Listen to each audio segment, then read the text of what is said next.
Hello, I am your host for this evening, Eugene McLean, and I welcome you to Thornhill Manor. Please have a seat in our parlor and warm yourself by the fire. Now let us allow those that have stepped, however temporarily, to the other side of the veil to tell you their stories.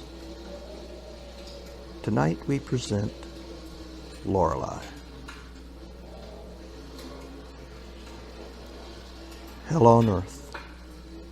That is what locals call this 100-some-odd acre tract of swampland here in East Texas. It wasn't enough that it was so hot and humid here, even in the coldest days of winter. It was not just the swarms of yellow flies waiting to take a chunk out of you and leave a crippling or deadly disease behind. It was, of course, the infernal lair of Loreley, and that by itself was enough to keep smarter people steering far clear of the area. Being the sheriff, I considered all this and felt guilty about sending my deputies into such a place to search for Michael Bennett. However, the wealthy real estate developer was well connected in Austin and was also the son-in-law of the oil and gas tycoon Thomas Big Tom Hempstead. It had also been all over the news that Tamara Hempstead Bennett had tried to kill herself after learning of her husband's infidelity and was in a coma for the last 3 months because of it. Therefore, it was a convenient excuse for me to wait for Hempstead's arrival outside the gate to the old estate. The acreage I was standing in front of had not always been cursed. Back before what people here call the War of Northern Aggression, it had been prime river-bottom farmland. After the war, the carpetbagger James Sparks had married the 16-year-old Loreley Olson to get his grubby hands on the property after the girl had been orphaned by a combination of the war and typhus. The prosperity that such holdings rendered to Sparks was short-lived, however. Not long after he replaced the old farmhouse with a grand manor, he returned home drunk and belligerent from a night in town and argued with his pregnant wife. The confrontation turned violent, and the resulting beating that Loreley received caused her to lose her unborn child. When her husband came back to the house some days later from a business trip, Loreley met him in the parlor.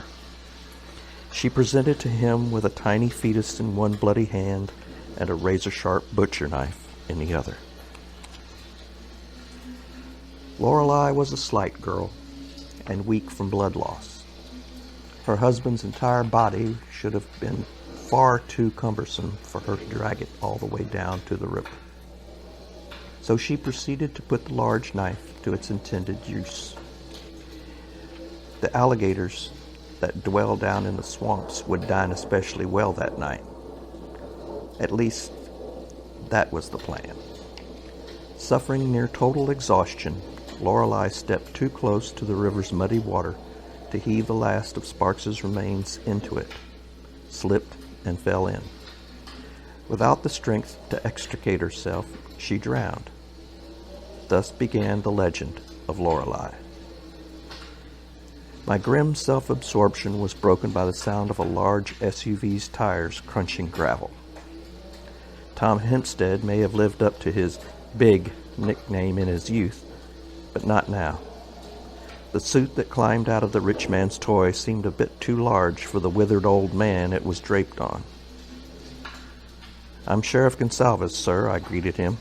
"Are you Mr. Hempstead?" "Yes," he replied. "What's the status of your search?" Having ignored the hand I extended to him to shake as gentlemen are supposed to do, I just said, "Still looking." His cell pinged to this approximate location, and his car is over in that ditch behind us. The two-way on my hip buzzed, and over the crackle of heavy interference came the voice of Deputy Edwards. "What you got, Bob?" I asked. "We found him, Sheriff, or rather what's left of him. Right here where you said it would be, in the ruins of the old house. Looks like Loreley got another one." I kind of hoped that I had been wrong, so I asked, "You sure about that ID?" Bob's response sent chills down my spine. The ring on this lopped-off hand we found is real unusual and matches the one that was pictured in the bulletin. Got it. Send the GPS coordinates to me and I'll send in the CSI people when they get here, I instructed him. Who or what the hell is Loreley? Hempstead asked with a quivering squeak of a voice. I take it you haven't heard of our most famous local resident, I responded. Loreley is the vengeful spirit who haunts these woods and carves up like a Christmas turkey any of us male-type individuals who abuse the trust of their significant other. Bullshit, Big Tom barked back. Could be bullshit to you, sir, but there's a lot of folks around here that believe it. For instance, that heap of stones over there is considered a kind of altar to Loreley. Spurned and or abused women take a rock from the river and leave a note explaining their situation. They hope that Loreley will take care of business for them. To sweeten the request, it is a tradition to leave money. Hempstead looked skyward and asked incredulously, "Why doesn't somebody just move the rock pile?" I turned my head to look directly into the man's eyes to emphasize what I said next. It's been done. They show back up like they were never disturbed a day or two later. Anyways, most folks these days don't walk around with dollars and change in their pocket, so there's quite a bit of plastic that gets shoved among the rocks. Like this credit card we found with your daughter's name on it. The end. Thank you for listening, and have a good night.